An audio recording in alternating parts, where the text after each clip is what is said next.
Hello, Orangeburg. I am Jennifer Van Cleve, the City of Orangeburg's Public Information Officer, and I want to thank you for joining us on City Talk.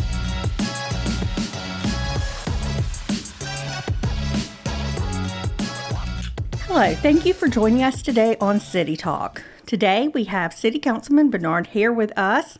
Councilman Haire holds the District 4 seat. Mr. Haire, we are excited to have you here today. Thanks so much for coming. Thank you for inviting me. First of all, let's just give our listeners a chance to get to know you. Tell us a little bit about you. Well, originally I was born and raised right here in Orangeburg, and have lived here all my life. There were only a couple of occasions when I went to New York to work at summer jobs, because at that time my mother lived in New York, and I would go. I think it was 2 times when I left Orangeburg to go to New York. I was raised by my grandparents, and I've often told people that I'm thankful for my upbringing, being raised by my grandparents, because they were persons who believed in fair play. They believed in helping others. They believed in being a part of solutions and that sort of thing. So I sort of got my early instructions as it relates to living from my grandparents. How old were you when you went to New York? The first time I went was for a visit. I think my brother and I were taken up there by my granduncle, and I think I was about 11 or 12, my first visit. Had during this time kind of adjusting. I bet it was a lot different from Orangeburg. Definitely. I cried because I wanted to get back home to Mother and Daddy. I told my mother, I said, I have to go back home because Mother and Daddy might be sick and they need me. But they eventually stayed there a week, and it was enjoyable. I enjoyed it. My mother took us to the different areas, Statue of Liberty, the zoos, and those kinds of places. So it gave me a good feeling and good experience. I lived on what is called Maxwell Street here in Orangeburg. I grew up until I got married. I lived with my grandparents on Maxwell Street, and there were individuals who lived on the lower part of the street who did certain things that were not, let's say, acceptable or approved by my grandparents. I didn't drink, I didn't smoke or anything like that. But those persons, even though they had those vices, they could whip me if I misbehaved, and go back home, and my grandparents found out about it. That was another whipping. So they were, when I grew up, I had a good support system from the community. They were very, very supportive of me. And you've been on council for how long? Well, at the end of September will be 35 years. That's a long time to serve the people of Orangeburg. I enjoyed it, every minute of it. I enjoyed it. In, 2019, I'm getting the dates mixed up. But anyway, the last term, my son came from Florence, and he was helping with campaigning, and we were talking. And I told him, I said, if I am reelected, I will not run for another term. So that time has come. Was that a hard decision to make? No, it was not a hard decision to make. I'm not saying that I'm not going to miss it, but I promised not only my son but also my daughter help in that last campaign, and they sort of wanted me to take some time off and do some things that I need to do for myself, and I think I'm going to enjoy it. How has Orangeburg changed during the time that you have been on council? Well, some years before I was elected to council, I had the, let's say, the desire to see Orangeburg better. So I attend most of the council meetings. When I became a council member, I knew a lot about the function and how things were done as it relates to making the motions or how the discussions roll and that sort of thing. So I had a very good, say, baptism as it relates to council and the function of council and the ins and outs of council. So we have a lot going on now. Yes. Oh, yeah. Well, back some years ago, before we had a single-member district, and there were no minorities on council. After single-member district, there were 3 minorities that came aboard, and there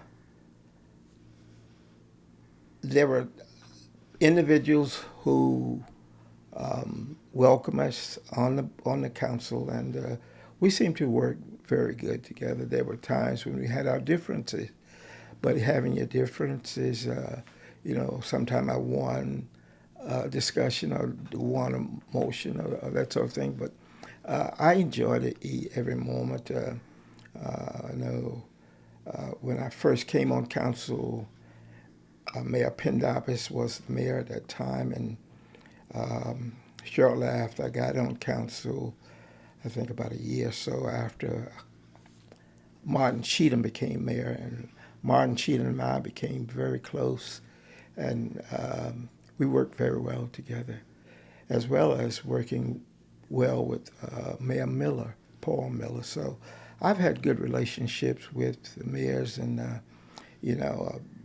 often tell people about the situation wherein there was the proposal that Boulevard be closed to one-way traffic. Well, I argued or put the position that if it's closed one way, then those persons who attend either Trinity or New Mount Zion was going to be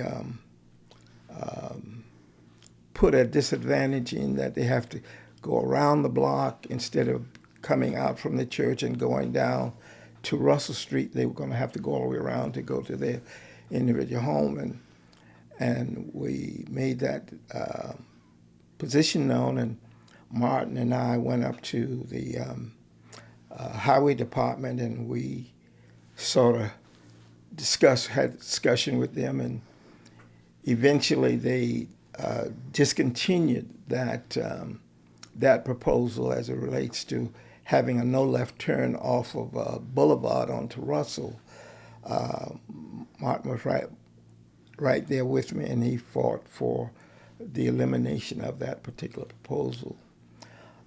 Some of the other things that we worked on is the speed of the train coming through Orangeburg. I just felt that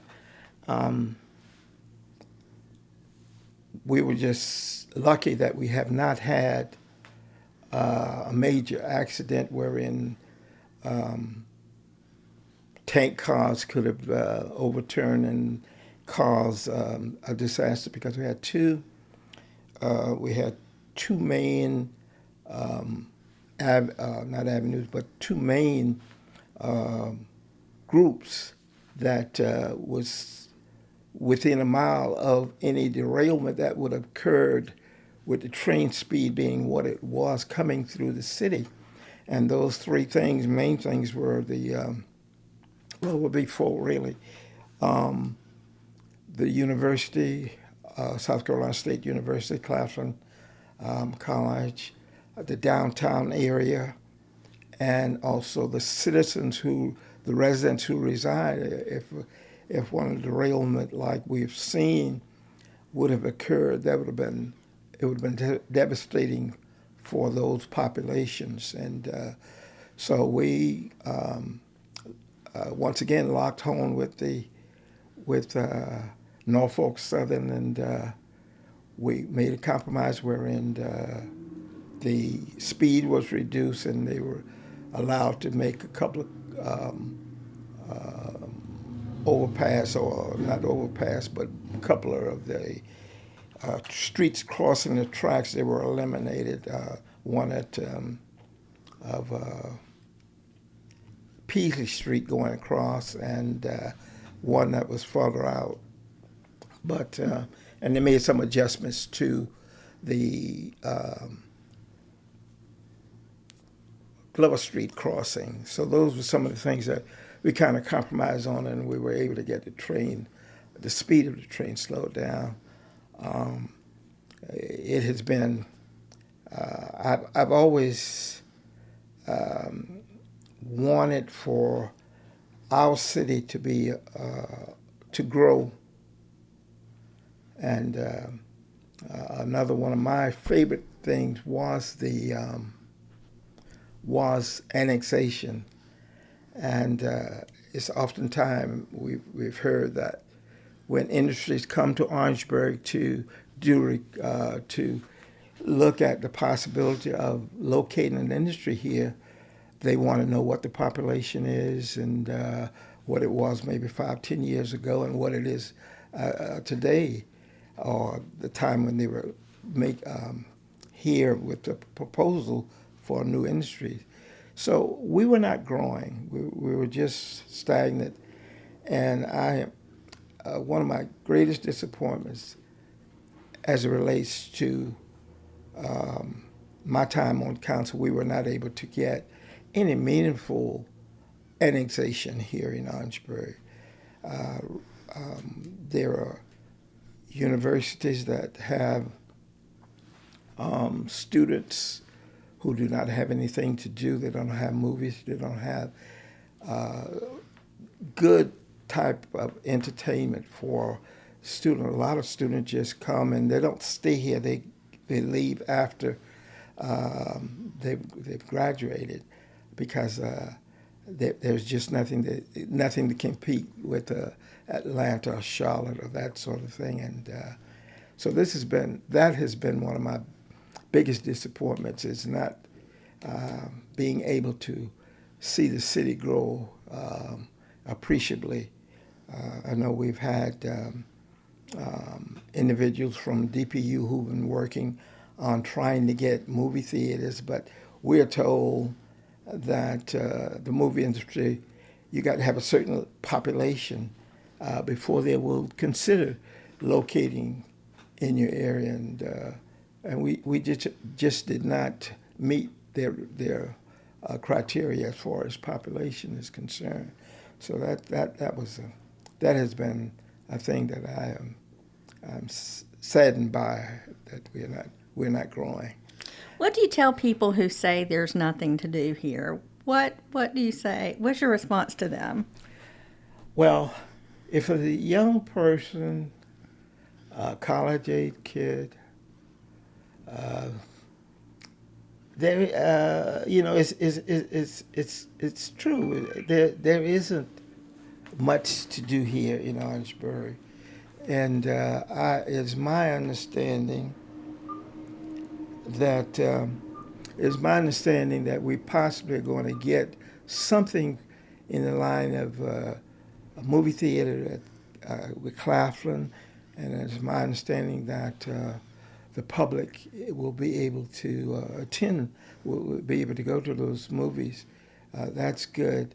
The administrator has some real good plans as it relates to doing the necessary work to make Orangeburg, the downtown area, as well as the boulevard, more attractive to businesses and that sort of thing. And I wish him much success with that. But he's done some things that's going to be a plus for Orangeburg and for the residents of this area with better eating facilities and those kinds of things that will, in essence, help some of the students, give the students something else to do other than go to Columbia to a movie or that sort of thing. Our recreational facility is out on the North Road, is a big plus for us with the Dixie Youth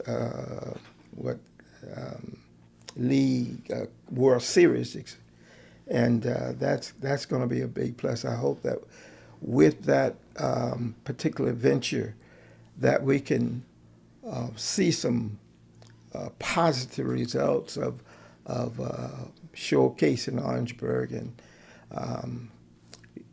there are things like also the administrator has been very active in purchasing some buildings and in the downtown area, wherein hopefully he's going to get persons who would want to build, or not build, but to open up stores and those kinds of things that will attract.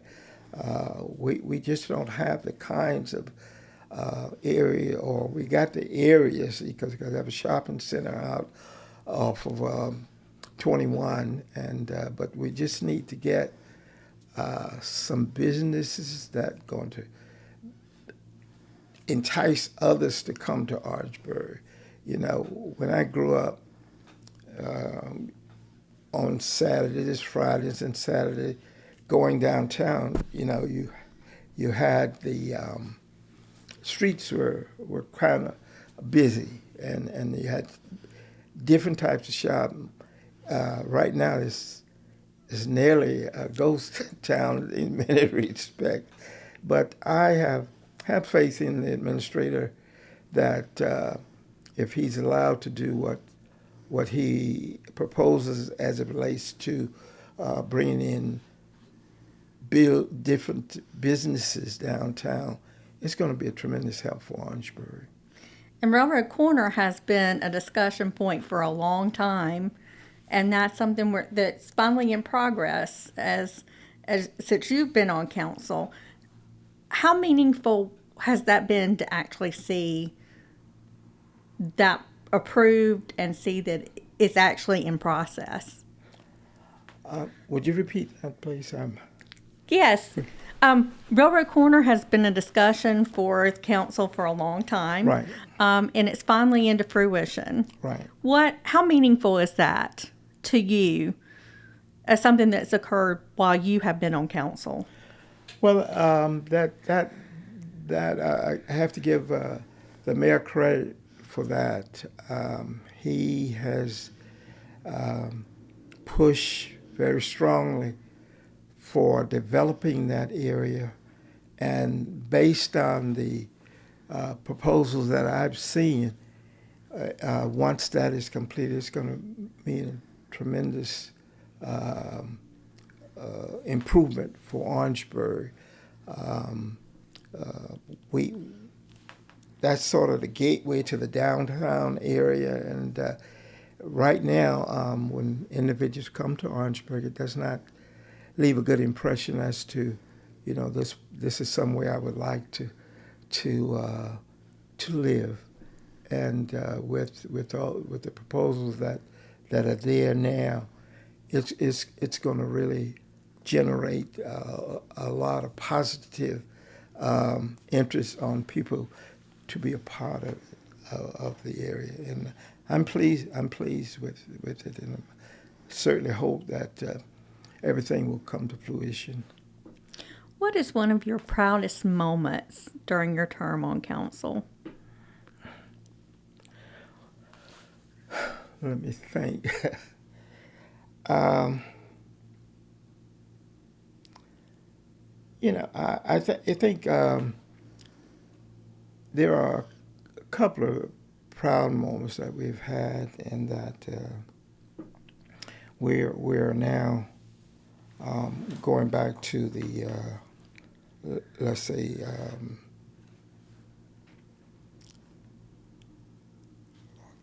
lost my train of thought. Go ahead. Okay, it has been having more minorities employed in council. I think when I became a council person, there were no department heads, and I excuse me, I do not wish to see it reversed, wherein the time that I grew up, wherein there was no department head. I don't want to see it reversed, wherein there are no the other way around, reverse that. And I'm pleased with what we've been able to accomplish with DPU and the management that we've gotten at DPU. It has been I think Mr. Harley has done an outstanding job, and the employees, as I understand and hear, they're very pleased with the leadership there. A proud moment for me is also we have been able to, with the Department of Public Utilities, maintain some reasonable rates as it relates to the utilities. I know there were those who thought that when the director was changed, we were going to, as the saying used to say, go into hell in a handbasket. But I don't see that. I think Mr.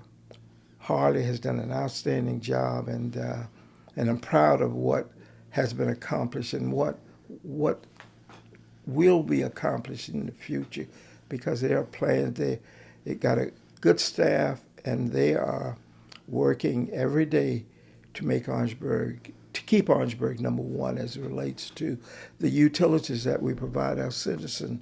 So that's really a proud moment for us in the city. We can all be proud of what we've accomplished. What are some things you would like to see council do in the future? I would like to see council open the meetings up for citizen input. As it stands now, if the agenda comes out on Friday, so in order to get on the agenda, you got to submit that request. So when the agenda comes Friday, I have access to it. I don't know when. I don't really remember when it's printed, or if it's printed in the time of Democrat. But I would like to see a period of time in that meeting, that council session, wherein citizens can have input on agenda items, and then have any other item they want to bring up. But just the mayor, there are those who say, well, you lose control of it. I don't see losing control when the mayor can limit the time frame in which an individual can speak. And also, I think that council needs to have little meetings in various districts. I would think that we would have more meetings in the district. We haven't been doing that, and I would think that if we could, the city isn't that large, so each district could have a meeting periodically to talk with the citizen and get input that way also. So your time is almost up. What are you looking forward to doing now that you're going to have some extra free time? Well, that free time has been taken already because I know those grandchildren are going to monopolize some of that time. they're going to monopolize most of it, if not all. It's really I got a grandson and a granddaughter, and it's really pleasing to me to see how they're developing. And how old are they? 6 and going on 8. So it's I get tickled to see the vocabulary of them, and when I was that young, I didn't have the slightest idea of those words. I have a 7-year-old nephew, so I know exactly what you're talking about. They can use diction quite well, so I'm tickled about that, and I try to spoil them because I want to give them a little financial boost. So I like getting rolls of quarters and taking it to them and get down on the floor with them to let them put it in their banks and that sort of thing. So I want to get them used to saving, acquainted with putting away something. And that's something that they will remember. Oh, yeah. I remember my grandfather, he had a jar on his desk, and he would empty his change out of his pockets every day when he came home. And when my brother and I would visit, we would divide the change up out from the jar. So that's something that I know they'll remember just as I have that memory with my grandfather. Oh yeah, definitely. So other than spending time with your grandchildren, any plans to travel or do anything fun? I love Orangeburg. I'm not a traveler. I don't. I really, when my wife was alive, and my oldest daughter was alive, it was, we would go to Outer Banks, and my oldest daughter's name was Tina, and she was a go-getter. In fact, she tried to get me to go to England with her, so I talked her into taking my son with her. I just love Orangeburg, So you're going to stay close to home? Yeah. Oh, yeah. I may venture, cross my finger, I may venture 1 or 2 times, but Orangeburg is my home and I love it. Well, we hope you'll stay close. Bye. I've enjoyed working with you. I've been here a short time, but I've enjoyed getting to know you. And Mr. Haire, thank you for your dedication to serving your constituents in District 4 and also the residents of Orangeburg. We hope that you will enjoy some extra time with your family, and we hope that you will stay in touch with us. To our listeners, thank you for joining us today on City Talk. Please continue to stay up to date with City of Orangeburg news on our website and social media platforms.